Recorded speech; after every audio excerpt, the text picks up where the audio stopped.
अस्सलामु अलैकुम। चेतावनी आपके लिए, ये मैसेज खुद भी शेयर करें और उनसे कहें कि वो भी आगे शेयर करें, क्योंकि जो हम नूडल्स खा रहे हैं घर में बच्चे बूढ़े बहन भाई जो भी हैं खा रहे हैं वो हराम है। इस वीडियो में आप देख के ये अंदाजा लगा सकते हैं कि जो नूडल्स हम खाते हैं वो हराम है, क्योंकि जो नूडल्स हम खाते हैं वो बनते किससे, कभी आपने सोचा है? आप देखें कि हराम जानवर की चर्बी है, चर्बी नहीं सॉरी खाल, जो उनकी खाल है ये उन खाल को इकट्ठा करते हैं, काट के उनकी खाल को इकट्ठा करते हैं, आप देख सकते हैं। फिर उनके बाद ये मशीन में डालते हैं, उससे ये नूडल्स बनते हैं। देख लीजिए आप, ये नूडल्स तैयार हो गए।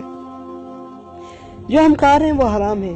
आज तक आपको पता नहीं होगा, लेकिन इस वीडियो को आप खुद तो शेयर करें और दूसरों को भी कहें कि वो शेयर करें, क्योंकि आप दूसरों को हराम खाने से बचाएंगे तो अल्लाह ताला जरूर आपको इसका अजर देगा। तो इसको स्टॉप नहीं कीजिए। मेरी बात पे यकीन नहीं है तो आप रिपोर्ट पे सुन लीजिए, सुनिए। Some Muslim groups there have declared jihad on chocolate producer Cadbury after 2 of its products were found to contain traces of pig DNA. It's one of the world's most loved chocolate brands, and in Malaysia, it's been no different. Cadbury is easily found throughout the country, even in the smallest of sundry shops. So when the Health Ministry announced 2 batches of Cadbury chocolate bars had traces of pig DNA, many Malaysian Muslims were furious.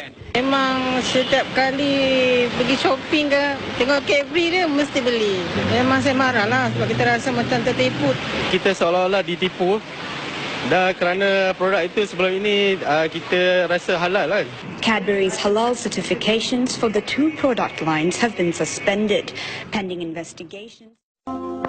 दोस्तों, आपने सुना और देखा कि reporter लड़की कह रही थी कि डेयरी मिल्क चॉकलेट का डीएनए टेस्ट किया गया तो उसमें यही रिपोर्ट आई कि यह हराम जानवर की चर्बी से बना है।